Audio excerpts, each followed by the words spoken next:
So, good evening. Skutan nato ni Kayot ng Revelation 3:5 ng taong nga maingon na kinina ato ang ngalan pwede pa nga mawala sa libro sa kinabuhing sa libro sa kinabuhi atong ngalan. Para ato na isgutan ganiya ato ang kaluwasan na secure ka Jesus.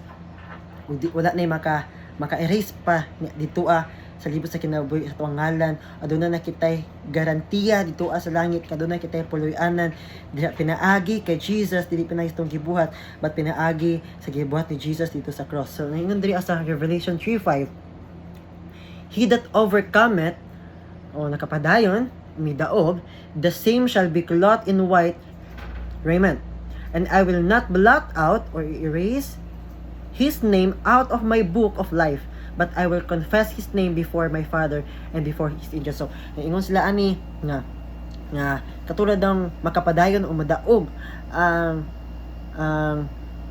maluwas or makasud sa langit sa puloy-anan o pwede pa ma-erase ang imong ngalan kay katulad ni ma-erase sa dihang di na ma-erase sa dihang nagdaog yata tinuod na katong modaog radyod katong makapadayon radyod ang maksud sa ginharian sa Ginoo. Tinuod na siya. Ang pangutanan diri kinsa man katong he that overcometh.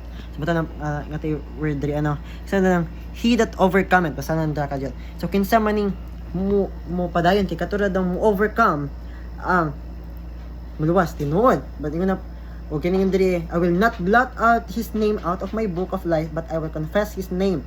So my Father, the book of life dili ani book of life unsa man din nakasulat dito sa book of life man day magison. Usa basa na to, kamo na basa sa yung Bible sa Revelation 20:12, Psalms 69:28, makita mo mga clues ani Psalms 139:14 to 16, Revelation 22:9 verse 19.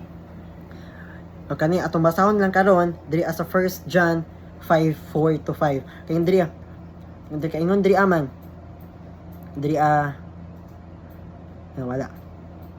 He that overcometh, the same shall be clothed in white raiment, and I will not blot out his name out of my book of life, but I will confess his name before my Father and before his angels. So kinsa man daining mudaog, kinsa man daining makabuntog kay sa context sa Revelation 3 nang hiskot dito ni panahon sa tribulation sa Great Tribulation sa gisgutan dito sa Revelation sa mahitabo pa lang ni nagisgot na katong 7 churches nagipadalaan og letter sa angel, 7 letters og 7 kasimbahan, 7 church nga ipadala og letters dito sa simbahan, mga letters nga ipaingon ni sa ilaha to but yung diri he that overcometh but kinsa man ning who will overcome mga igsuon. So to ang 1 John nagamit ta King James aning version like for us nin duha.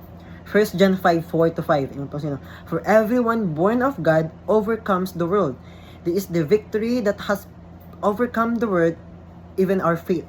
Who is that overcomes the world? Kinsa to mo overcome, because this revelation na iskot man to overcome it dito sa Great Tribulation or mga pag-antos sa kalibutan dito sa tribulation. Sa he that overcome it. But sa 1 John 5:5, who is that overcomes the world? Only the one who believes that Jesus is the Son of God. So ang katong nga magapadayon, katong nga mudaog, only the one who believes that Jesus is the Son of God. So atong gisgutan ganito pagtulunan na katong nga ni believe, the Lord have given them eternal life. So eternal life doesn't mean temporary life. So kung naputol siya, wala ka eternal life at the first place, because eternal life is everlasting life. Ay kani mo padayon jud kay ang grasya nga gipaabot di sa kanato sa Ginoo kanato, ang mga struggle na yang gipaabot ni kanato magharesulta sa pagkamapadayon kanato di tungod kay ako naningkamot sa kagaling pagpaningkamot, but Jesus lives in me because Jesus works in me and through me. And God bless you. Salamat natutan. Thank you. Bye.